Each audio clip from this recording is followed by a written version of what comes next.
অনুধাবন করে না যে এই দিন কিয়ামত হয়ে যেতে পারে। আজকে আপনাদের সামনে আলোচনা করব একটা অন্যরকম বিষয়। মানে এতদিন যেই খুতবা আপনারা শুনে আসতেছেন যে আমরা বাংলা বলার পূর্বে, বাংলাতে কথা বলার আগে আমরা কিছু খুতবা বলে থাকি না, এটা আমরা অনেকের অর্থ জানি না। এ কারণে আজকে ইনশাআল্লাহ তাআলা এই সম্পর্কে আলোচনা করব। আমি আপনাদের সামনে কি বললাম? ইন্নাল হামদালিল্লাহ নাহমাদুহু ওয়া নাস্তাঈনুহু। ইন্নাল হামদালিল্লাহ এর অর্থ হচ্ছে নিশ্চয়ই সমস্ত প্রশংসা আল্লাহ তাআলার জন্যে। সমস্ত প্রশংসা কার জন্যে? আল্লাহ তাআলার জন্যে। ইন্নাল হামদালিল্লাহ নাহমাদুহু ওয়া নাস্তাঈনুহু, আমরা আবারও তার প্রশংসা করছি। ওয়া নাস্তাঈনুহু, তার কাছেই সাহায্য চাচ্ছি। ওয়া নাস্তাগফিরুহু, এবং তার কাছেই ক্ষমা প্রার্থনা করছি। এখানে দুইটা শব্দ অতিরিক্ত লাগানো হয়। ওয়া নুমিনু বিহি, আমরা তার উপর ঈমান আনলাম। ওয়া নাতাওয়াক্কালু আলাই, তার উপর আমরা ভরসা করলাম। এই দুইটা শব্দ অতিরিক্ত লাগানো হয়, কোরআন হাদিসে নাই। যদিও শব্দ দুটো ভালো, খারাপ নয়, কারণ অনুমিনু বিহি আমরা ঈমান আনলাম, ওয়া নাতাওয়াক্কালু আলাই এবং আমরা তাওয়াক্কুল করলাম আল্লাহর প্রতি। খারাপ তো নয়, কিন্তু নবী তো এ ভাষা বলেন নাই। এই খুতবায় হাজাত বলা হয় এটাকে। এখানে তো তিনি এই কথা বলেন নাই যে ওয়া নাতাওয়াক্কালু আলাইহি ওয়া নুমিনু বিহি। আমিও নিজেও বলেছি এ পর্যন্ত, কিন্তু এটা ভুল। বরং আমরা বলবো ইন্নাল হামদালিল্লাহ নাহমাদুহু ওয়া নাস্তাঈনুহু ওয়া নাস্তাগফিরুহু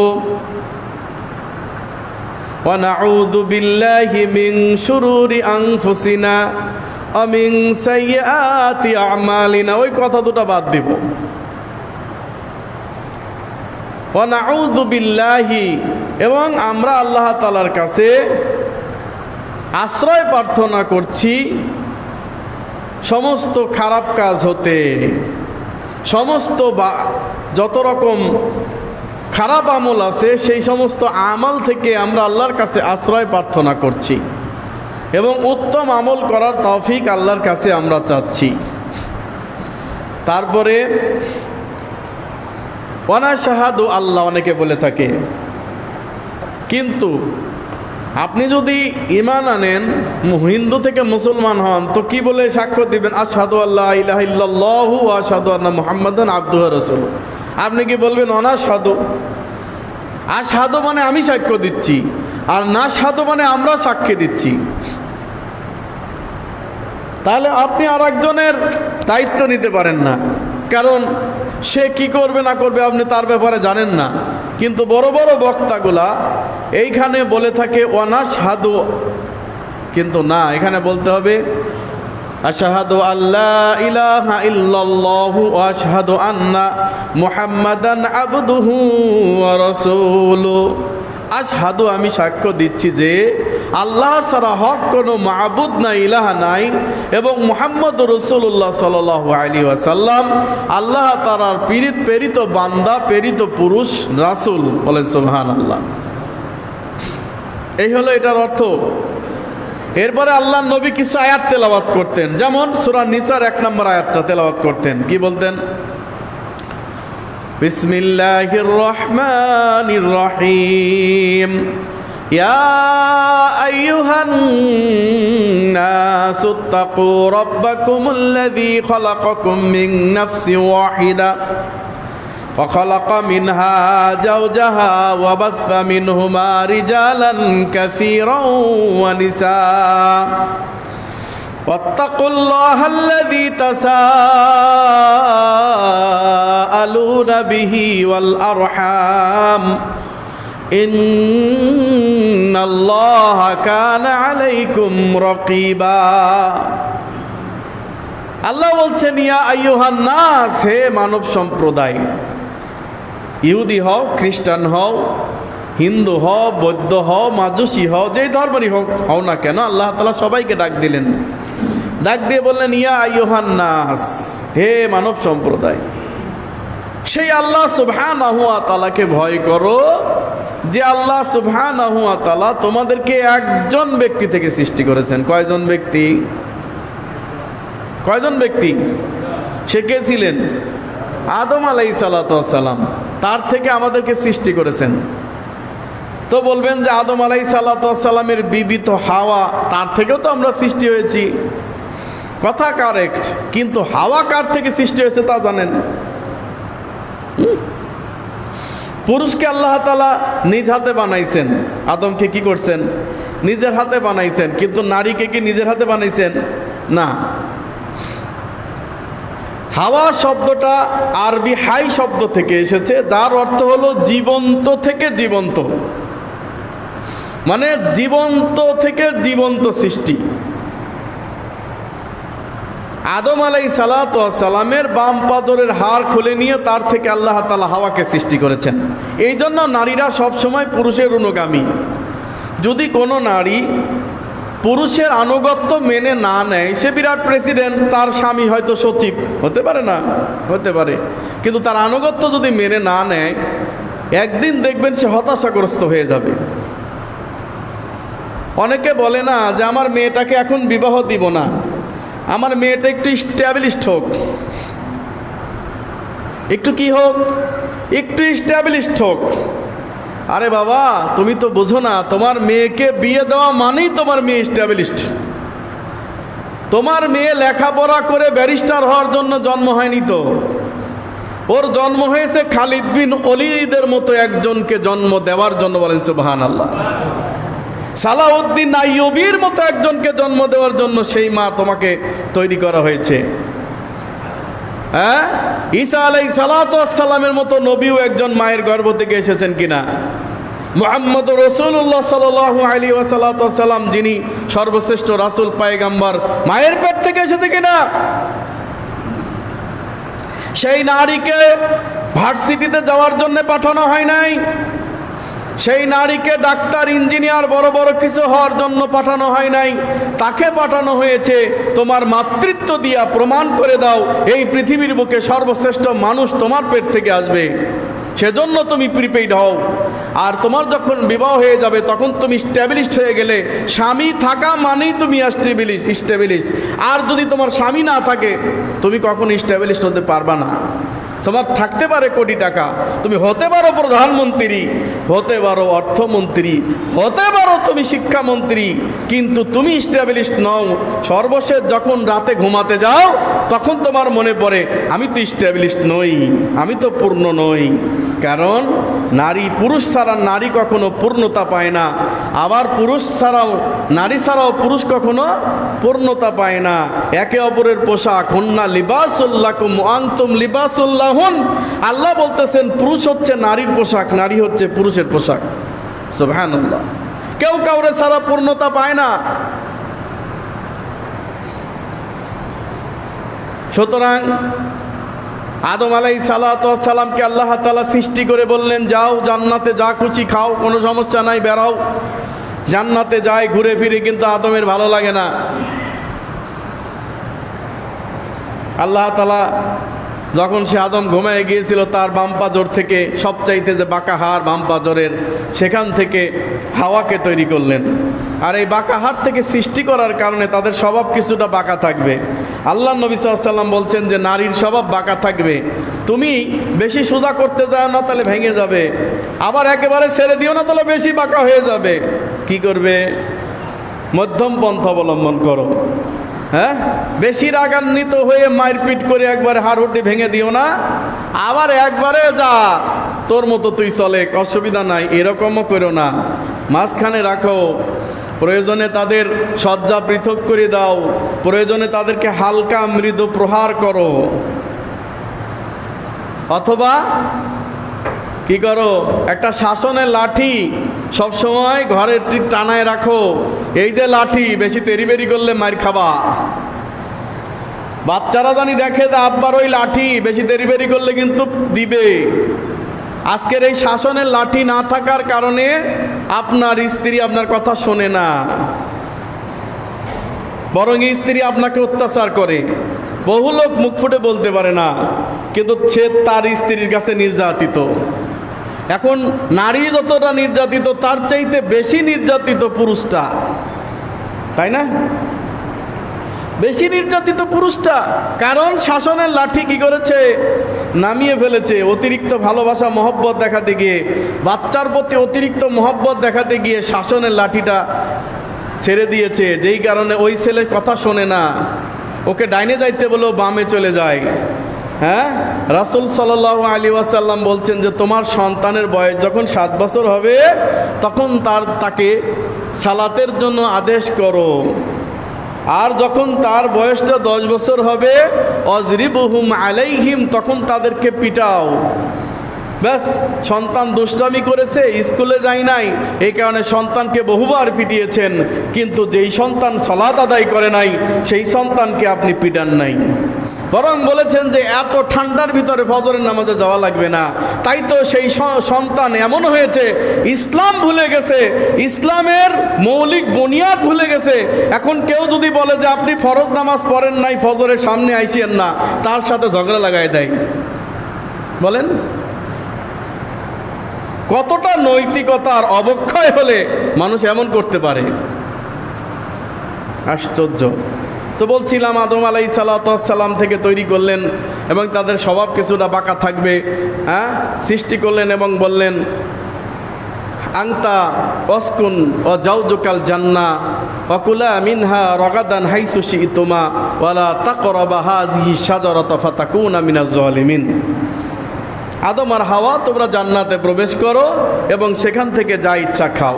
আল্লাহ কি বলছেন? ইয়া আইয়ুহান নাসুত্তাকু রাব্বাকুমুল্লাযী খালাকাকুম মিন নাফসিন ওয়াহিদা। হে মানব সম্প্রদায়, আমি তোমাদেরকে একজন ব্যক্তি থেকে সৃষ্টি করেছি। খালাকা মিনহা যাওজাহা, তার থেকে আমি তার স্ত্রীকে সৃষ্টি করেছি, তার থেকে আমি তার সহধর্মিণীকে সৃষ্টি করেছি। অবাসসা মিনহুমা রিজালান কাসীরাও ওয়া নিসা, আর তার থেকে আমি এই অতদুবয়ের মাধ্যমে স্বামী আর স্ত্রী বানাইল কোন মিস্ত্রি, এই দুইজনের মধ্য থেকে আমি পৃথিবীতে সমস্ত মানুষ সৃজন করে ছেড়ে দিয়েছি। সুবহানাল্লাহ। এই নারী এবং পুরুষের মাধ্যমে সারা পৃথিবীতে আমি ছড়িয়ে ছিটিয়ে দিয়েছি মানুষ। সুতরাং ওই ডোনাল্ড ট্রাম্পও আমাদের আত্মীয় হয় কি হয় না? হ্যাঁ, হয় কি হয় না? পৃথিবীতে যত মানুষ আছে সব আদমের সন্তান, বাপ কিন্তু একটাই, তাই না? অতএব আমরা সবাই ভাই ভাই। যদিও আমরা আজকে ধর্মের কারণে পৃথক হয়ে গেছি, কিন্তু একটা ব্যক্তি থেকে আমরা এসেছি সবাই। এরপর আল্লাহ বললেন, ওয়াত্তাকুল্লাহাল্লাযী তাসাআলুনা বিহি ওয়াল আরহাম, ভয় করো, ওয়াত্তাকু, ভয় করো, তাসাআলুনা বিহি ওয়াল আরহাম, যার দোহাই দিয়ে তোমরা মানুষের কাছে চেয়ে থাকো, আমি তো তোমার আত্মীয়, আমি তো তোমার ভাই, আমি তো তোমার মা, আমি তো তোমার বাবা, তুমি আমাকে কেন দেবে না? আমরা বলি কি বলি না? আমরা এই দোহাই দেই কি দেই না? আল্লাহ বলতেছেন তোমরা আত্মীয়র দোহাই দিয়ে যে একে অপরে ঝাঞ্ঝা করে থাকো, চেয়ে থাকো, ওই ব্যাপারে সতর্ক হও। আরহাম, আত্মীয়তার ব্যাপারে সতর্ক হও। আজকে আমাদের মধ্যে সবচাইতে ঝামেলা আত্মীয়র মধ্যে, অথচ আপনি জানেন আত্মীয়তার সম্পর্ক কতটা সুদৃঢ় সম্পর্ক। রাসূল সাল্লাল্লাহু আলাইহি ওয়াসাল্লাম বলেন, আর রহিমু সাজনাতু মিনার রহমান, এই আত্মীয়তা স্বয়ং আল্লাহ রহমান দয়াময় থেকে নির্গত হয়েছে। বলেন সুবহানাল্লাহ। স্বয়ং দয়াময় আল্লাহ তাআলার পক্ষ থেকে নির্গত হয়েছে। যেই ব্যক্তি আত্মীয়তার সম্পর্কে জড়িয়ে রাখে, আল্লাহ সুবহানাহু ওয়া তাআলা তাকে রহমতের সাথে জড়িয়ে রাখেন। সুবহানাল্লাহ। অমান কথাকে, আর যে ব্যক্তি এই আত্মীয়তার সম্পর্ক ছিন্ন করে, কথা আল্লাহ তার সাথে সম্পর্ক ছিন্ন করে দেন। বলেন সুবহানাল্লাহ। আত্মীয়তার সম্পর্ক যে রাখে, আল্লাহ তার সাথে সম্পর্ক রাখেন, আর আত্মীয়তার সম্পর্ক যে ছিন্ন করে, আল্লাহ তার সাথে সম্পর্ক ছিন্ন করে দেন। এক সাহাবী বলতেছে, আল্লাহর নবী, আমার আত্মীয় তো খুব খারাপ, আমি যা দেই ভালো কথা কই আর যেটাই দেই তারপরও আমার শত্রুতাই করে, আমি এই আত্মীয়র সাথে কেমনে সম্পর্ক রাখবো? আমি ওর নামে ভালো কথা কই, আমি ওরে জাকাত ফিতরা আমি আগে আগে দেই যদি আমার হয়, আর ও আমার নামে বদনাম করে বেড়ায়। বলতেছে এটাই আত্মীয়তার সম্পর্ক বজায় রাখা। তার মানে আত্মীয়কে তুমি তোমার অধিকার দেওয়ার পরেও যদি সে তোমার নামে বদনাম করে বেড়ায়, তাহলে বোঝা যাবে যে তুমি আত্মীয়তার সম্পর্ক রেখেছ। কথা বুঝছেন নাকি? কথা কি বোঝা গেছে? মানে আত্মীয়কে দেওয়ার পরে, তার সম্পূর্ণ অধিকার দেওয়ার পরেও আপনার বিরুদ্ধে স্লোগান দেয়, আপনার বিরুদ্ধে কথা বলে, তাহলে বোঝা যাবে যে ও হচ্ছে আপনার সম্পর্ক বজায় রাখছে। আপনি সত্যিকার আত্মীয়তার সম্পর্ক বজায় রাখছেন, কারণ ও আপনার প্রতি খারাপ আচরণ করার পরেও আপনি সম্পর্ক ছিন্ন করেন নাই। ও আপনার সাথে খারাপ ব্যবহার করুক, আপনি সম্পর্ক ছিন্ন করবেন না, কারণ যে ব্যক্তি আত্মীয়তার সম্পর্ক ছিন্ন করে, আল্লাহ তার সাথে সম্পর্ক ছিন্ন করে দেন। নাউযু বিল্লাহি মিন যালিক। তাসাআলুনা বিহি ওয়াল আরহাম। সুতরাং তোমরা এই আরহাম অর্থাৎ আত্মীয়তার সম্পর্ক ছিন্ন করে দিও না। এই যে গেল ঈদ, ঈদুল ফিতর, কত আত্মীয়, আহারে কত স্বজন, কত মানুষ অসহায়, কত আত্মীয় আজকে অসুস্থ অবস্থায় আছে, আমরা খোঁজ খবর নেই না। আমরা খোঁজ খবর নেই আমার শালাবাবুটা কেমন আছে, আমার শ্বশুরটা কেমন আছে, বউয়ের পক্ষের আত্মীয়রা কেমন আছে, এইগুলা খোঁজ খবর নেই। কে আমার বড়লোক বন্ধু আছে, তাকে দাওয়াত দিয়ে খাওয়াতে হবে, এই ধরনের সিচুয়েশন আমাদের ভিতরে। আমার বাবা, আমার মা, আমার ভাই, আমার আত্মীয় স্বজনের খবর আমরা নেই না। মনে হয় মিথ্যা বললাম? আমরা এই খবরটা নেই না, অথচ এই খবরটা নেওয়াটা অত্যাধিক জরুরি। তাদের কি পরিস্থিতি? আপনাকে আল্লাহ নিয়ামত দিয়েছেন, সেই নিয়ামত থেকে তাদেরকে কিছু দান করেন, হাদিয়া দেন, হাদিয়ার প্রচলন করেন। আলহামদুলিল্লাহ, এই আত্মীয়তার সম্পর্ক যদি আপনি অটুট রাখতে পারেন, আপনার জন্য জান্নাত অপেক্ষা করছে। বলেন সুবহানাল্লাহ। এক ভাই অসুস্থ, হাসপাতালের বেডে শুয়ে আছে। হঠাৎ করে তার বোনটার কথা মনে হয়েছে। তার ওয়াইফকে বলেছে, আমার বোন সকিনার একটা ফোন দাও, আমার মনে হয় আমি আর বাঁচব না, কিন্তু আমার বোনটার সঙ্গে কথা বলার জন্যে আমার মনটা খুব খারাপ লাগছে, একটু ফোন দাও। এই যে আজকে 15 বছর হয়ে গেছে আমার বোনের সাথে কোনো যোগাযোগ নাই, আমি আজকে চলে যাচ্ছি, আমি মনে হয় আর বাঁচব না, বোনটাকে একটু ফোন দাও। একবারে বাস্তব ফোন কল, এটা রেকর্ড ফাঁস হয়েছে। বোনের কাছে ফোন দিল, বোন রে তুই কেমন আছিস? ভাই আলহামদুলিল্লাহ, আল্লাহ যেভাবে রেখেছে ভালো আছি, কিন্তু তুমি তো আমার সাথে ভালো সম্পর্ক রাখো নাই। আমার বাবার জমিটা যতটুকু ছিল সব তুমি একা দখল করে নিয়েছো, আমাকে কিছুই দাও নাই। দাও নাই তো ভালো কথা, তোমার ছেলের মুসলমানি অনুষ্ঠান গেছে, তোমার ছেলের আকিকা অনুষ্ঠান গেছে, তোমার বড় মেয়ের বিয়ের অনুষ্ঠান গেছে, আমি গরিব বোন বলে তুমি কোনোদিন দাওয়াত দাও নাই, আজকে কেন ফোন দিয়েছো? বলতেছে, বোন রে আমি আজকে মারা যাচ্ছি, তুই আমাকে মাফ করে দে। আমি কিভাবে তোমাকে মাফ করব বলো? তুমি আমার সমস্ত অধিকার থেকে তুমি আমাকে বঞ্চিত করেছো। আজ 15টি বছর আমি তোমার বাড়িতে যেতে পারি না, আমি তো তোমার বোন, একই রক্তের গড়া, একই বাপের পয়দা আমরা, অথচ তুমি তোমার বোনের সঙ্গে এই ধরনের আচরণ করেছো। বহু কথা, 1 ঘন্টা আলোচনা, অনেক কথা বলার পরে বোন বলতেছে যে সারা পৃথিবীর সবাই যদি তোমাকে ক্ষমা না করে, আমি তো তোমার বোন, আমি তো তোমার রক্ত, আমি তোমাকে ক্ষমা করে দিলাম ভাইয়া, আল্লাহ যেন তোমাকে ক্ষমা করে দেন। সুবহানাল্লাহ।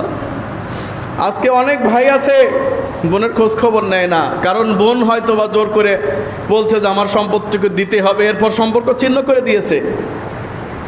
অথবা বোনের সম্পত্তি জোর করে নেওয়ার কারণে আর বোনের সঙ্গে সম্পর্ক রাখে না। যদি আবার বোনকে ডাকি তাহলে বোন তো আবার সেই সম্পদ চাইতে পারে। আল্লাহু আকবার কাবীরা, আলহামদুলিল্লাহি কাসীরা, সুবহানাল্লাহি বুকরাতা ওয়াসিলা। বাস্তব কথা হচ্ছে এই যে ভাই মারা যাওয়ার পরে মাটি দিতে যাচ্ছে মানুষ কাঁধে করে, কবরে যখন লাশটা নামাচ্ছে, বোন একটা গাছের আড়ালে দাঁড়িয়ে, ভিডিও ভাইরাল হয়েছে, গাছের আড়ালে দাঁড়িয়ে বলতেছে, আল্লাহ, এতদিন আমি মানুষের কাছে বিচার দিয়েছিলাম, মানুষ আমার বিচার করে দেয় নাই, আমার প্রাপ্য অধিকার দেয় নাই, আজকে তোমার হাওলাতে চলে গিয়েছে আমার ভাই, তুমি তার সুষ্ঠু বিচার করে দিও। বলেন, এই পরিস্থিতি আসার আগেই সাবধান হয়ে যাওয়া উচিত। এই পরিস্থিতি আসার আগেই সাবধান হয়ে যাওয়া উচিত। এই পরিস্থিতি আসার আগেই সাবধান হয়ে যাওয়া উচিত। বন্ধুগণ, আল্লাহর নবী প্রত্যেকটি খুতবাতে এই আয়াতগুলা তেলাওয়াত করতেন। কেন করতেন বুঝতে পারতেছেন তো? হ্যাঁ, আজকে শুধু আমি এটার অনুবাদ করতেছি। আমরাও বলে থাকি, কিন্তু খুব কম বলে থাকি। আমি শুধুমাত্র আয়াতগুলোর অনুবাদ করতেছি, শেষ করতে পারবো না বোধ হয়। এরপরে আয়াত তেলাওয়াত করতেন কোনটা? ইয়া আইয়ুহাল্লাযীনা আমানুত্তাকুল্লাহ ইত্তাকুল্লাহা হাক্কা তুকাতিহি ওয়া লা তামুতুন্না ইল্লা ওয়া আনতুম মুসলিমুন। আলে ইমরান সূরা 3 নম্বর সূরার 102 নম্বর আয়াতে আল্লাহ তাআলা বলছেন, ইয়া আইয়ুহাল্লাযীনা আমানুত্তাকুল্লাহ, হে ঈমানদারগণ, তোমাদেরকে আল্লাহকে ভয় করা উচিত। হাক্কা তুকাতিহি, যেভাবে তাকে ভয় করা উচিত সেইভাবে। আল্লাহ ঈমানদারদেরকে ডাক দিয়ে বলতেছেন, আল্লাহকে ভয় করো যেভাবে তাকে ভয় করা উচিত। ওয়ালা তামুতুন্না, এবং তোমরা মৃত্যুবরণ করিও না, মরিও না। যতক্ষণ পর্যন্ত তোমরা মুসলমান হতে না পারবা, ততক্ষণ পর্যন্ত তোমরা মরিও না। আমি বুঝাইতে পারি নাই। এক ব্যক্তি মসজিদের মধ্যে প্রবেশ করেছে, আগে থেকেই বসে আছে। আল্লাহ নবী সাল্লাল্লাহু আলাইহি সাল্লাম সালাত শেষ করলেন, করার পরেও দেখলেন লোকটা বসে আছে, সালাত পড়ে নাই। আল্লাহ নবী সাল্লাল্লাহু আলাইহি সাল্লাম তাকে ডাকলেন, কাছে ডেকে বললেন, আর রাজুলুন মুসলিমুন, আচ্ছা তুমি কি মুসলমান? আল্লাহ নবী, কি যে কোন, আপনার সাহাবী আমি, আপনার এই মসজিদে আমি এসে বসে আছি, আমি মুসলমান না মানে কি যে কোন? আল্লাহ নবী বলছেন, আর রাজুলুন মুসলিম, তুমি কি মুসলিম? হ্যাঁ আমি তো মুসলিম। না, তুমি মুসলিম নও, কারণ আমরা যখন সালাত আদায় করলাম তুমি তখন বসে আছো কেন? সালাত আদায় করলে বসে থাকা যাবে না। তখন লোকটা বলতেছে, আল্লাহর নবী, আপনারা পরে এসেছেন, আমি আগে সালাত পরে বসে আছি। বললেন, জি না, যদি তুমি মুসলমান হয়ে থাকো, দাবি হচ্ছে জামাত শুরু হয়ে গেলে সেই জামাতে অংশগ্রহণ করা, সুবহানাল্লাহ। আর আপনি নামাজই পড়েন না আর মুসলমান দাবি করেন, আল্লাহু আকবার। হ্যাঁ, 5 ওয়াক্তের 4 ওয়াক্ত পড়েন না, মাঝে মাঝে 1 ওয়াক্ত পড়েন, শুক্রবারের দিন জুমার মুসল্লি, আর আপনি দাবি করতেছেন আপনি মুসলমান। আশ্চর্য না? হাস্যকর ব্যাপার না? শুধু লোকটা নামাজ পড়েছে, কিন্তু আগে নামাজ পড়ে বসে আছে। তখন আল্লাহর নবী বললেন, আর রাজুলুম মুসলিম, তুমি কি মুসলমান? আরে মুসলমান নামাজ পড়া ছাড়া বসে থাকতে পারে?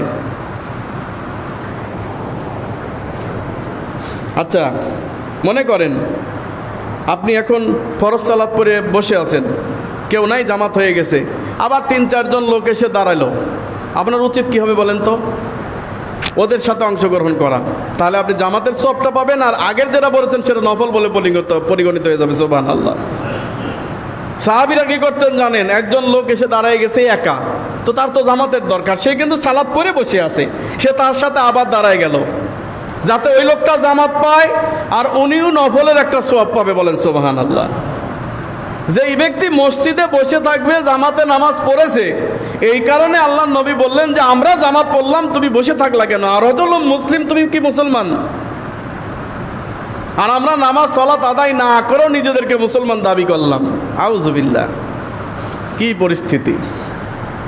এজন্য আল্লাহ বলতেছেন, ঈমানদারগণ, আল্লাহকে যেভাবে ভয় করা উচিত সেভাবে ভয় করো, এবং মুসলমান না হয়ে তোমরা মৃত্যুবরণ করো না, সুবহানাল্লাহ। এবার আসেন, আল্লাহ নবী এরপরে যে আয়াতটা তেলাওয়াত করতেন সেটা হচ্ছে সূরা আহজাবের 33 নম্বর সূরার আয়াত। 33 নম্বর আয়াতে আল্লাহ তাআলা বলেছেন, আল্লাহর নবী এই খুতবাতে এই আয়াতটা তেলাওয়াত করতেন, ইয়া আইয়ুহাল্লাযীনা আমানুত্তাকুল্লাহা ওয়া কুলু কওলান সাদীদা ইউসলিহ লাকুম আ'মালাকুম ওয়া ইয়াগফির লাকুম যুনুবাকুম ওয়া মান ইউতি'িল্লাহা ওয়া রাসূলাহু ফাকাদ ফাযা ফাওজান আযীমা।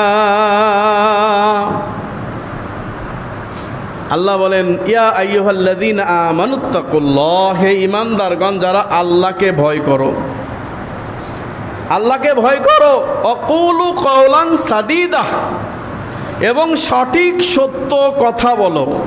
কি বলো? সঠিক সত্য কথা বলো। ওয়ায়ুসলিহ লাকুম আ'মালাকুম, এবং তোমাদের আমলগুলোকে সংশোধন করে নাও। কি করো? ওয়ায়ুসলিহ লাকুম আমালাকুম, তোমাদের আমল আল্লাহ সংশোধন করে দিবেন। কি করলে? আল্লাহকে ভয় করলে। এক নাম্বার কি? আল্লাহকে ভয় করলে, এবং 2 নাম্বার হচ্ছে সঠিক সত্য কথা বললে আল্লাহ তাআলা বান্দার আমল সংশোধন করে দিবেন। বলেন সুবহানাল্লাহ। ওয়া ইয়াগফিরু লাকুম যুনুবাকুম, এবং তিনি তোমাদেরকে ক্ষমা করে দিবেন তোমাদের পাপসমূহ, তোমাদের গুনাহসমূহ মার্জনা করে দিবেন। وَمَن يُطِعِ اللَّهَ وَرَسُولَهُ فَقَدْ فَازَ فَوْزًا عَظِيمًا, যে ব্যক্তি আল্লাহ এবং তার রাসূলের পথ অনুসরণ করে সেই সঠিক পথ অবলম্বন করে। বলেন সুবহানাল্লাহ। এই যে কথাটা রাসূলুল্লাহ সাল্লাল্লাহু আলাইহি সাল্লাম প্রত্যেক জুমার খুতবাতে বলতেন। এখন সঠিক পথ অবলম্বন করা, সঠিক পথে চলাই হচ্ছে আমাদের মূল মিশন এবং ভিশন। আমরা মসজিদে কতজন মুসল্লি বাড়লো এই চিন্তা করি না, আমরা চিন্তা করি মুসল্লি যেই কয়জনই থাক তারা যেন সঠিক আমলটা করে। কোরআন এবং সহিহ হাদিসে যেভাবে আমল আছে এইভাবেই করে, বিদাত যেন না করে। কারণ এক বিদাত 1000 বিদাতকে টেনে আনে, এক বিদাত 1000 বিদাতকে টেনে আনার পরে ও আবার শিরকেও টেনে আনে। একটা বিদাত যদি জীবনে আপনি প্রমোট করেন, আপনি আর কোনোদিন তাওহীদবাদী মানুষ হিসাবে আল্লাহর জান্নাতে যেতে পারবেন না, জাহান্নাম ছাড়া উপায় নাই। একটা বিদাত প্রমোট করবেন, শুধু একটা। যেমন ফরজ সালাত বাদে সম্মিলিত মুনাজাত, ঈদের মাঠের সম্মিলিত মুনাজাত, এগুলো যদি একবার চালু করে দেন, দেখবেন এর সাথে মরা মানুষের খাওয়ার যে বিদাতটা, 40 খাওয়ার বিদাত। হুজুর মুনাজাত করতে পারলেন, এটা করছেন তো 40 খাইলে অসুবিধা কি? বলবে না? হুজুর চিন্তা করলো যে হ্যাঁ ওইটা করছি, তাহলে এটাও করি। এখন 3 নম্বরে তাকে বলবে যে চলেন হুজুর আমার বাপের তো দোয়া করতে হবে, এখন মসজিদ কবরের পাশে চলেন যাই। তো হুজুরের কবরের পাশে নিয়ে যায়, আবার দোয়া করাবে। করাবে কি করাবে না?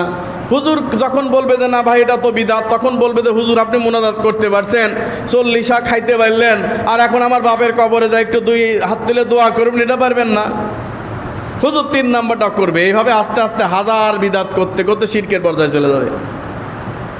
এই জন্যে আমরা আহলুল হাদিসরা কোনো হিকমতের দোহাই পেরে বিদাত করি না। আমাদের মাথায় কল্লা থাক আর যাক।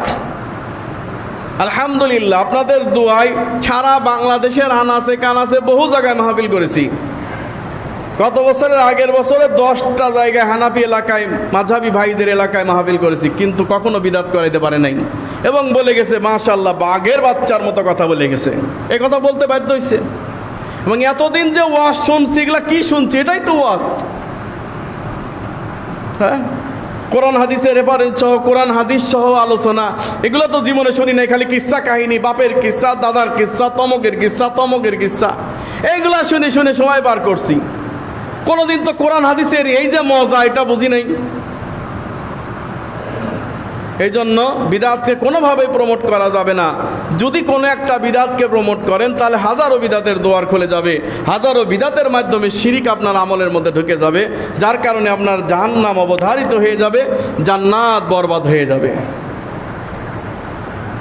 এরপরে আল্লাহ নবী সাল্লাল্লাহু আলাইহি সাল্লাম একটি আয়াত তেলাওয়াত করতেন সূরা হাশরের, ইয়া আইয়ুহাল্লাযীনা আমানুত্তাকুল্লাহা ওয়াল তানজুর নাফসুম মা কদ্দামাত লিগাদিন ওয়াত্তাকুল্লাহ ওয়াত্তাকুল্লাহ আল্লাহু খাবীরুম বিমা তা'মালুন।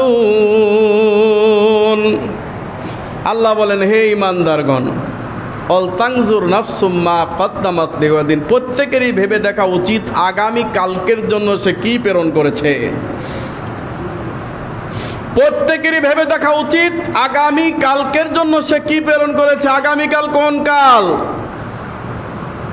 আগামীকাল কোন কাল? শনিবার। তাইলে হাসরের ময়দান, জান্নাত জাহান্নামের জন্য সে কি করেছে, অগ্রে কি প্রেরণ করেছে ভাবা উচিত। অগ্রে সে কি প্রেরণ করেছে ভাবা উচিত। আল্লাহ ভালো করে জানেন বান্দা কি করে আর না করে। অগ্রে কি প্রেরণ করেছি? নিজের জন্য বাড়ি করেছি, গাড়ি করেছি, সন্তানের জন্য বাড়ি গাড়ি করেছি, অনেক কিছু ধন সম্পত্তি করেছি, কিন্তু আখেরাত আমার শূন্যের কোঠায়। আখেরাতের জন্য কিছুই করি নাই। রমাজানের আগে আমাদের মুতাল্লি সাহেব মসজিদের জন্য 1 লক্ষ টাকা খরচ করেছে। সুবহানাল্লাহ। মসজিদের আপনার অজুখানা, তারপরে মসজিদের বিভিন্ন কাজ কামে উনি 1 লক্ষ টাকার বেশি টাকা খরচ করেছে। আমাকে বলল, ভাই খরচ করতে করতে তো 1 লাখ টাকা মনে হয় খরচ করে ফেলছি। আমি বলছি, না, এটা খরচ করেন নাই, বরং এটা আপনি ডিপোজিট করেছেন, যেটা আখেরাতে আপনার জন্য জমা হয়ে থাকবে। বলেন সুবহানাল্লাহ। কে ভাই, এই জন্যই তো করছি যে রমজান মাস, এই মাসের ফজিলত অনেক আছে, এই কারণে এটা করেছি, যাতে এটা আমার আখেরাতের ডিপোজিট হয়ে থাকে। বলেন সুবহানাল্লাহ। এখনো হয়তো গেলে অনেকে গেলেই মসজিদ চিনবেনই না, আলহামদুলিল্লাহ। অথচ আমি একমাত্র ওইখানে একজন আহলে হাদিস লামাযাবি, আর কেউ নেই। এই একজনই আমি মাত্র, আলহামদুলিল্লাহ। তবু মসজিদটা কিন্তু একবারে সহিহ আকীদার পাক্কা মসজিদ, এর মধ্যে মাথা ঘামানোর আর কেউ নেই, আলহামদুলিল্লাহ। তারপরেও আল্লাহ তাআলা যথেষ্ট উন্নতি দিয়েছেন, কারণ মন মানসিকতা ইখলাস যদি ঠিক থাকে তাহলে ইনশাআল্লাহ হইতে সময় লাগে না, ইনশাআল্লাহ তাআলা। তো যেটা বলছিলাম সেটা হলো আখেরাতের ডিপোজিট। আপনি যদি মসজিদের জন্য জায়গা করে দেন, হ্যাঁ, আপনি যদি মাদ্রাসার জন্য জায়গা করে দেন, একটি মাদ্রাসা প্রতিষ্ঠার জন্য সংগ্রাম করেন, আল্লাহ তাআলার দপ্তরে কি আপনার নাম লিখিত থাকবে না? এটা কি আল্লাহর কাছে জমা থাকবে না? আল্লাহ বলতেছেন, বান্দা তোমরা যেমন ছাগল পালো, ভেড়া পালো, গরু পালো, দুম্বা পালো, উট পালো, আমি তোমাদের দানটাকে পালিত করি। বলেন সুবহানাল্লাহ। আল্লাহ কিছু পালে, পালে কি পালে না? আল্লাহ পালে। কি পালে? বান্দার দান পালন করে। দান দান এই দানটাকে পালন করতে করতে রাসূল সাল্লাল্লাহু আলাইহি ওয়াসাল্লাম বলতেছেন যে 1 টাকা একটা ঘোড়ার পরিমাণ হয়ে গেল, বিশাল ঘোড়া হয়ে গেল। সুবহানাল্লাহ। পাহাড় পরিমাণ হয়ে গেল। সুবহানাল্লাহ। আল্লাহকে আপনি 1 টাকা দিবেন, আল্লাহ আপনাকে কোটি টাকা ফেরত দিবেন। বলেন সুবহানাল্লাহ। আমাকে কেউ কেউ বলে, ভাই এত বড় আপনার সংসার, এ অল্প টাকা দিয়ে কিভাবে আপনি চলেন, আর এতগুলা খরচ করার পর আপনার কাছে খারাপ লাগে না? আমি বলি, জি না, আমার কাছে খারাপ লাগে না, কারণ আমি কখনোই মনে করি না যে আমি কামাই করি, কখনোই মনে করি না। আমি মনে করি যে এই রিজিক আমাকে আল্লাহ দিয়েছেন ওদেরকে দিয়ে দেওয়ার জন্যে। আমি শুধু বন্টনকারী, আমার হাতে আসে আর আমি মনে করি যে আমার পকেটটা গরম হয়েছে, এরপরে আমি এই পকেট থেকে যার যারটা দিয়ে দিই, বন্টন করে দিই। আমি তো এই রিজিকের মালিক নই। রিজিকের মালিক কে? আল্লাহু ইয়ারযিকু লিমান ইয়াশাউ বিগাইরি হিসাব। আল্লাহু ইয়ারযিকু লিমান ইয়াশাউ বিগাইরি হিসাব। আল্লাহ তাআলা বান্দার বেহিসাবি রিজিক দান করেন। বলেন সুবহানাল্লাহ। আল্লাহ বলেন, হে ঈমানদারগণ, আমানু ওয়াত্তাকু, যদি তোমরা আল্লাহকে ভয় করো আর আল্লাহর উপর ঈমান আনো,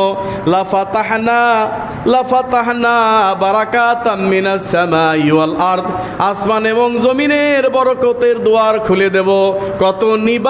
কত নিবা নিয়ে কখনো শেষ করতে পারবা না। সুবহানাল্লাহ। আমি লিমিটেড দেই, কেন দেই জানো? কারণ যাতে তোমাদের ঈমান শক্ত থাকে।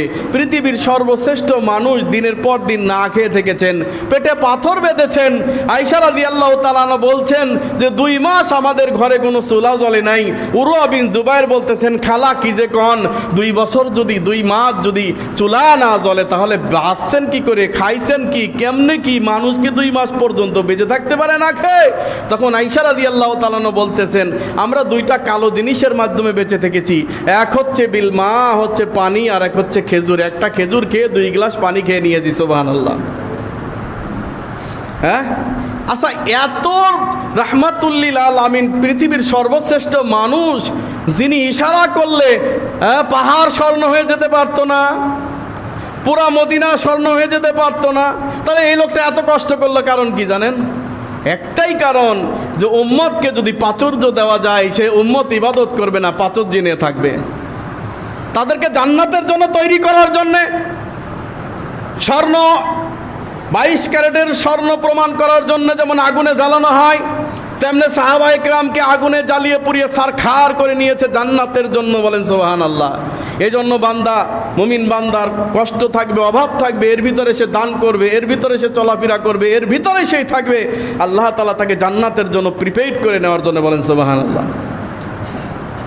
ফাতেমা রাদিয়াল্লাহু তাআলা আনহা এসে বলেন, আমার আব্বা, আপনি দেখেন যে আমি একা মানুষ, আমার কোনো দাসী নাই, আমি নিজে এই গম পিষি, খেজুরের আটি পিষি, গরুকে আমার এই পশুকে খাওয়াই, আমরা খাই, এত কষ্ট তো ভালো লাগে না। আপনার কাছে তো প্রতিনিয়তই 100-150 দাসী আসে যায়, যুদ্ধ চলতেছে, যুদ্ধ হলে দাসী এত বোঝেন, আমি এর আগে বোঝাইছি, একটা দেন অন্তত, এটা দিয়ে আমারও একটু লাঘবো, কষ্টটা লাঘবো। আল্লাহ নবী বললেন, ফাতিমা বাড়িতে চলে যাও, 33 বার সুবহানাল্লাহ, 33 বার আল্লাহু আকবার, 33 বার আলহামদুলিল্লাহ, 33 বার সুবহানাল্লাহ বলো, তোমার দাসীর চাইতে বেশি উত্তম হবে। সুবহানাল্লাহ। চাইলো কি আর দিল কি? আমরা হইলে বলতাম যে আপনি আমার কেমন বাপ, চাইলাম একটা দাসী যে আমার সাথে কাজ করবে, আর আপনি কোন সুবহানাল্লাহ আলহামদুলিল্লাহ কওগা। এই সুবহানাল্লাহ আলহামদুলিল্লাহ আল্লাহু আকবারের যে পাওয়ার আপনি চিন্তা করতে পারবেন না। এই পাওয়ার যদি ভিতরে একবার প্রবেশ করে, লক্ষ লক্ষ মানুষের কাজ আপনি একাই করতে পারবেন। বলেন সুবহানাল্লাহ। যদি ভিতরে একবার এই পাওয়ারকে প্রবেশ করাইতে পারেন, সুবহানাল্লাহ। এই জন্যে উম্মতে মুহাম্মদীকে, যাদেরকে কষ্ট ফেলানো হয়েছে, যাদেরকে কম রিজিক দেওয়া হয়েছে, চিন্তার কোনো কারণ নাই ভাইয়া। আপনাকে জান্নাতের জন্য প্রিপেড করে নেওয়ার জন্য তৈরি করা হয়েছে। আপনি যদি তাও বিশ্বাস না করেন, এই কিছুদিন আগে বিজ্ঞানীরা একটা গ্রহ আবিষ্কার করেছে পৃথিবীর চাইতে 4 গুণ বড়। কয় গুণ? কথা কয় না, কয় গুণ? 4 গুণ বড়। পুরা পৃথিবীটা হীরা দিয়ে বানানো। কথা বলছেন নাই মনে হয়? সুবহানাল্লাহ। বিজ্ঞানীরা বলতেছে এই পুরা পৃথিবীটা কি দিয়ে বানানো, পুরা ওই গ্রহটা কি দিয়ে বানানো? হীরা দিয়ে বানানো, সম্পূর্ণ পদার্থ হীরা। আল্লাহর কাছে কম আছে? আল্লাহ দিবার পারে না? আমরা বিশ্বাস করি না। আল্লাহ বলেন, আনফিক ইবনে আদম আনফিক আলাইকা, বান্দা তুমি আমার জন্য খরচ করো, আমি তোমার জন্য খরচ করবো। কিন্তু বান্দা বিশ্বাস করে না। বান্দা শয়তান এটা বিশ্বাস করে। শয়তান কয়, এই দিলে ফকির হয়ে যাবি, এই দিলে তো সম্পদ কমে যাবে। আমি ইতিপূর্বে বলেছিলাম না, দান করে কেউ ফকির হয়ে গেছে, হ্যাঁ নিঃস্ব হয়ে গেছে, এরকম প্রমাণ আমার জানা নাই। আপনাদের জানা থাকলে বললেন। কিন্তু সুদের সাথে টাকা লাগাইয়া, হ্যাঁ সুদের ব্যবসা করে নিঃস্ব হয়ে গেছে, শেষ হয়ে গেছে, এরকম রিপোর্ট আছে না নাই? তাইলে আর আমরা মনে করি যে আমরা দান করব, এত কষ্ট করে ইনকাম করছি, দান করে দিলাম, ব্যাস সব তো শেষ হয়ে যাবে। জি না, বরং আপনার সম্পদ বৃদ্ধি পাবে। আল্লাহ বলতেছেন যে তুরিদুনা ওয়াজহাল্লাহ, আল্লাহর সন্তুষ্টির জন্য যে খরচটা করা হয়, আল্লাহ সুবহানাহু ওয়া তাআলা সেটা বৃদ্ধি করে দিবেন। বলেন সুবহানাল্লাহ। 1 থেকে 700 থেকে আরও বেশি আল্লাহ করতে পারেন কি পারেন না? গতকালকে মোটরসাইকেল চালাইতে চালাইতে বাচ্চা কাচ্চা নিয়ে গেছি ফুলবাড়িয়ার দিকে। তো হঠাৎ করে বাচ্চার মা বলতেছে যে দেখো বাঙ্গি বিক্রি করতেছে, খুব ভালো লাগলো দেখে, তো বাঙ্গি একটা কিনি। আমি কিনো, 30 টাকা নিচে বাঙ্গির দাম। তো বাসায় নিয়ে যখন বাঙ্গিটা ফাটছে, আলহামদুলিল্লাহ ভালো। এই বাঙ্গির ভিতরে না হলেও 1000টা বিচি আছে। কয়টা? একেবারে সর্বনিম্ন 1000টা বিচি আছে। বলেন এই 1000 বিচি দিয়ে 1000 বাঙ্গি গাছ ধরবে। 1000 বাঙ্গি থেকে কত ধরতে পারে? বোঝাইতে পারতেছি না। এই আপনি একটা ছোট্ট একটা বাঙ্গি দিয়ে আপনাকে এক্সাম্পল দিলাম, উপমা দিলাম, যে এই বাঙ্গি দিয়ে যদি হাজার হাজার বাঙ্গি গাছ হতে পারে, একটা বাঙ্গি থেকে 100 চারা হতে পারে, 1000 চারা থেকে লক্ষ কোটি হয়ে যেতে পারে, সুবহানাল্লাহ। তাহলে আল্লাহ তাআলা আপনার এই ধন সম্পত্তি নিয়ে ওটা রেখে দিবেন না বাড়াবেন? বাড়াবেন কি না? বাড়াবেন। যেই ব্যক্তির বুদ্ধি আছে সেই ব্যক্তি দুনিয়ার জন্য করে কম। আল্লাহ বলেন নাই যে তোমাদের বাচ্চা কাচ্চাদের ফকির বানায় থুয়ে যাও, ওদেরকে সচ্ছলতা রেখে যাওয়ার চেষ্টা করো। আর কি করো? আল্লাহ রাস্তায় দান করো, আল্লাহর জন্য কিছু করো, মসজিদের জন্য কিছু করো, মাদ্রাসার জন্য কিছু করো, গরিব মিসকিনের জন্য করো, অসহায়দের জন্য করো। আগের যুগের মানুষরা কি করতো জানেন? আমার দাদা আসছিল ইন্ডিয়া থেকে। ইন্ডিয়া আমার দাদার একটা বউ আছে। আমার দাদির যে আব্বা বলতেছে, হুজুর আপনাকে অনেক ভালো লাগছে, কিছু মনে না করলে আমার মেয়েকে আপনার সাথে বিয়ে দিতে চাই। আপনি সেই ইন্ডিয়া কবে যাবেন না যাবেন তার ঠিক নাই। আপনি এখানে মাদ্রাসায় চাকরি নিয়েছেন, এলাকায় আসছেন। মাওলানা কাফি আল কুরাইশি সাহেব এবং আমার শ্রদ্ধেয় দাদা যান মাওলানা আব্দুল্লাহ আল হাক্কানি প্রথম ভারত থেকে বাংলাদেশে আসে এই সহিহ আকীদা প্রচার করার জন্যে। এটা ইতিহাসে আছে, দেখবেন থিসিসে আছে। তো আমার দাদাকে অফার দেওয়া হলো। দাদা বলল যে আমি তো ফকির মানুষ, মিসকিন মানুষ, আপনার মেয়েকে নিয়ে কোথায় রাখবো, কোথায় খাওয়াবো বলেন? বলতেছে তোমার কোনো চিন্তা করা লাগবে না, একবারে রাস্তার সাথে 5 বিঘা সম্পত্তি দাদির নামে দিয়ে দিচ্ছে, যে থাকেন। দাদার নামে দিতে চেয়েছিল, দাদা বলতেছে আমার ওই পক্ষের তো স্বজন আত্মীয় স্বজন আছে, বউ পোলাপান আছে, তোর নামেই দেন। সুবহানাল্লাহ। হ্যাঁ, দিনাজপুরে যে দেখেন শত শত জমি দিয়ে রেখেছে এই মাওলানা কাফি আল কুরাইশির জন্যে, অথচ তিনি জীবনে বিয়েই করেন নাই। মানে ইসলামের খেদমতের জন্য তারা যতটুকু করেছে, আজকে আমরা মনে করি যে আমার সন্তান আত্মীয় স্বজন ছাড়াই জমির ভাগ কেউ পাবে না। এই সিচুয়েশন মাথায় এমনভাবে সেট আপ করে নিয়েছি যে একটা অসহায় মানুষকে আমার এলাকায় যে আমি তাকে একটা সংস্থান করে দিব, যাতে এলাকায় একদিন কোরআন হাদিসের আলো উদ্ভাসিত হয়, অথবা লোকটা একটা জায়গা পেলো, তাকে আমি হয়তো 1 কাঠা বা 2 কাঠা জায়গা দিয়ে দিলাম, এর বিনিময়ে আল্লাহ আমাকে জান্নাতে ঘর বানায় দিতে পারেন কি পারেন না? আমি একটা ছোট্ট এক্সাম্পল বোঝাইলাম যে পারেন, এতটুকু যদি আমরা করতে পারি। অনেকে পারেন যার শত শত বিঘা জমি আছে, হ্যাঁ, হাজার হাজার কোটি টাকা আছে, তারা ইচ্ছা করলে গরিব মিসকিন সহ বিভিন্ন মানুষের জন্য, মাদ্রাসার জন্য কিছু জায়গা দিয়ে যেতে পারেন, যেই জায়গা আখেরাতে আল্লাহ তাআলা আপনার জন্য রেখে দিবেন। বলেন সুবহানাল্লাহ।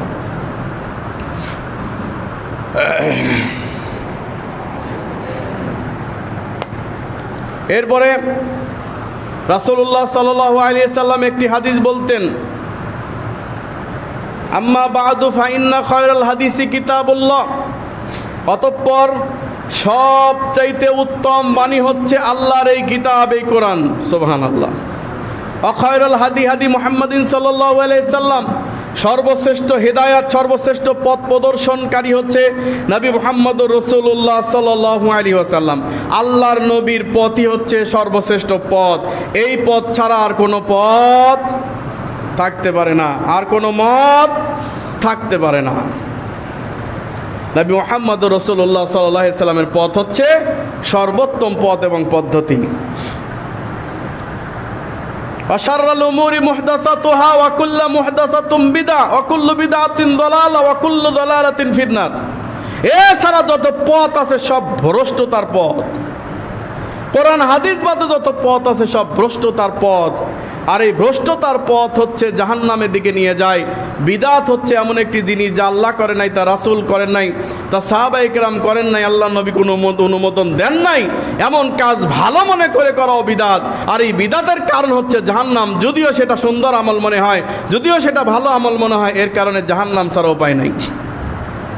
অতএব বিদআত পরিত্যাগ করতে হবে।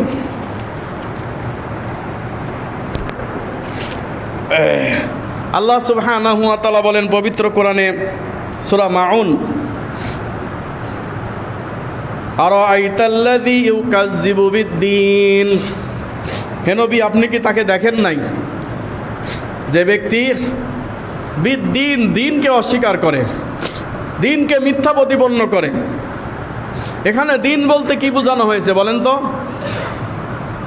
হ্যাঁ, ইসলাম, আলহামদুলিল্লাহ, এটাও বোঝানো হয়েছে।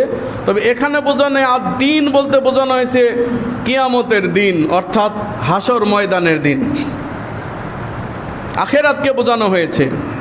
দিন মানে ধর্ম এবং দিন মানে আখিরাতের দিন, এই দিনকে বোঝানো হয়েছে। যে ব্যক্তি এটাকে মিথ্যা প্রতিপন্ন করে, ফাযালিকাল্লাযী ইয়াদউল ইয়াতীম, কোন ব্যক্তিটাকে কিয়ামত দিবসকে অস্বীকার করে, কিয়ামত দিবসকে মিথ্যা প্রতিপন্ন করে, সেই ব্যক্তি, যেই ব্যক্তি এতিমের ঘাড় ধাক্কা দেয়, এতিমকে ঘাড় ধাক্কা দিয়ে বের করে দেয়। অথচ রাসূলুল্লাহ সাল্লাল্লাহু আলাইহি সাল্লাম বলতেছেন যে এতিমের মাথায় হাত রাখো, তাহলে তোমার প্রশান্তি অর্জন হবে। এতিমকে ভালোবাসো, কারণ আমিও এতিম। আর আনা ওয়া কাফিলুল ইয়াতীম, আমি এবং এতিমের যে অভিভাবক, যে ব্যক্তি এতিমের লালন পালন করে, কিয়ামতের দিন জান্নাতে আমি আর সেই ব্যক্তি একসঙ্গে থাকবো। বলেন সুবহানাল্লাহ। আল্লাহ সুবহানাহু ওয়া তাআলা বলছেন সূরা দোহা 96 নম্বর সূরা, অদ-দুহা ওয়াল-লাইলি ইযা সাজা মা ওয়াদ্দাআকা রাব্বুকা ওয়া মা ক্বালা ওয়ালাল আখিরাতু খায়রুল লাকা মিনাল উলা। আল্লাহ তাআলা এই জায়গায় অনেক কিছুর কসম কাটলেন এবং বললেন, হে নবী, আপনার অবশ্যই দুনিয়ার থেকে আখিরাত উত্তম। বলেন সুবহানাল্লাহ। আমাদের কি আখিরাত উত্তম না দুনিয়া উত্তম? দুনিয়া উত্তম না আখিরাত উত্তম? আমরা মনে করি যে দুনিয়া উত্তম, এই জন্য দুনিয়ার পিছনে ছুটেছি। আমরা যদি দুনিয়ার জন্য যে পরিশ্রম করি, এর অর্ধেকের কম পরিশ্রমও যদি আখিরাতের জন্য করতাম, জান্নাত কনফার্ম। ঠিক না? দুনিয়ার জন্য যে পরিশ্রম করা হয়, এর অর্ধেকের কম পরিশ্রম করলেও তার জন্য জান্নাত কনফার্ম ছিল। বলেন সুবহানাল্লাহ। কিন্তু আমরা তা করতে পারছি না।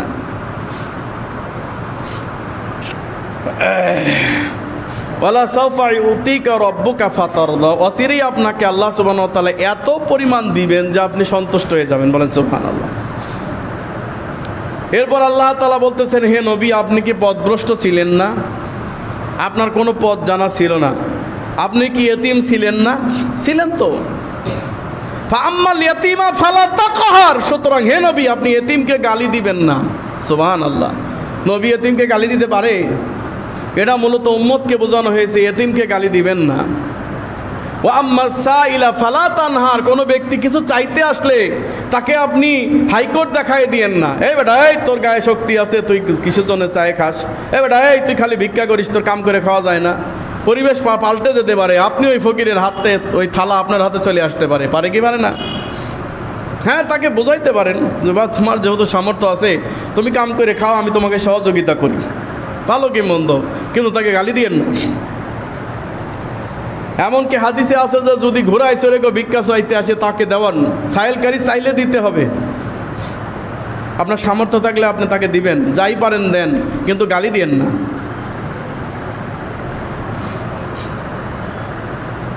অতএব অনেক মাদ্রাসায় এতিম আছে না নাই?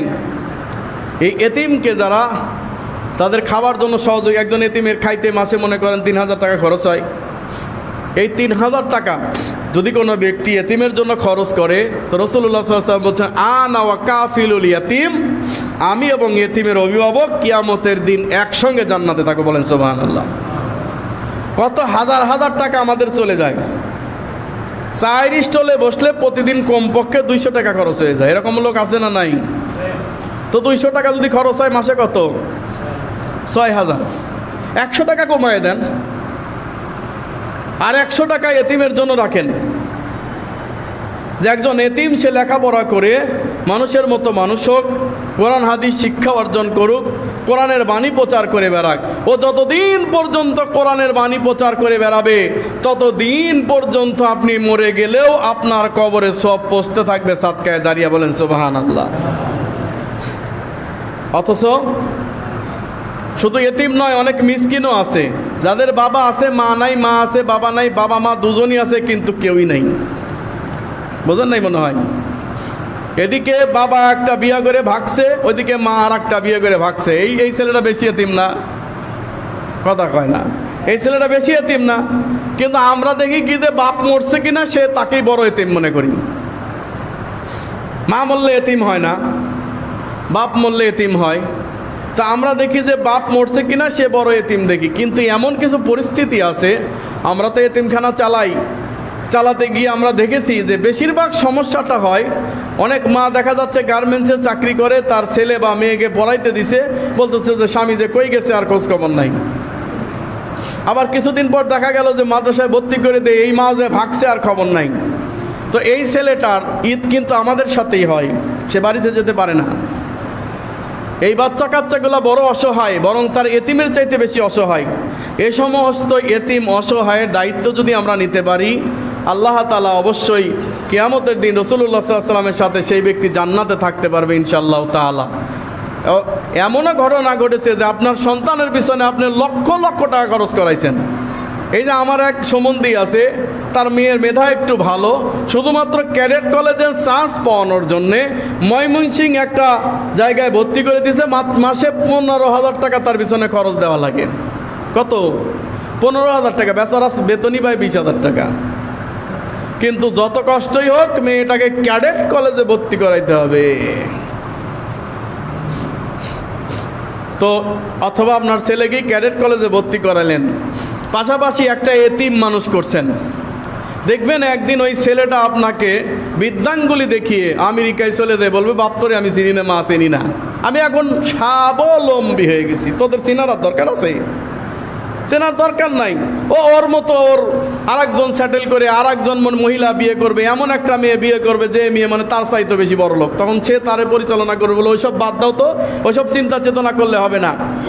ফোন আসতেছে যে তোমার বাবা মারা গেছে। বাবা মারা গেছে ভালো কথা, আমি তো মিটিংয়ে আছি, আঞ্জুমাল মুফিদুল ইসলাম নাই, তাদেরকে লাশটা দিয়ে দেন। বাংলাদেশের ঘটনা, মিথ্যা বললে জিব্বা কেটে ফেলাবো, এখন জিব্বা কেটে ফেলবো। অথচ তার পিতা সরকারি চাকরি করছে, 5 তলা বাড়ি করে গেছে সন্তানদের জন্য। অথচ সেই পিতা মরার পরে সন্তান কি বলে জানেন? আমার এখন সময় নাই, জরুরি মিটিংয়ে আছি। আবারও ফোন দেওয়ার পরে মা হাসপাতাল থেকে ফোন দেওয়ার পর বলতে, স্যার এত বিরক্ত করেন কেন? আঞ্জুমাল মুফিদুল ইসলাম আছে, ওদেরকে লাশটা দিয়ে দেন। এরকম পরিস্থিতি যেন আপনার সৃষ্টি না হয়।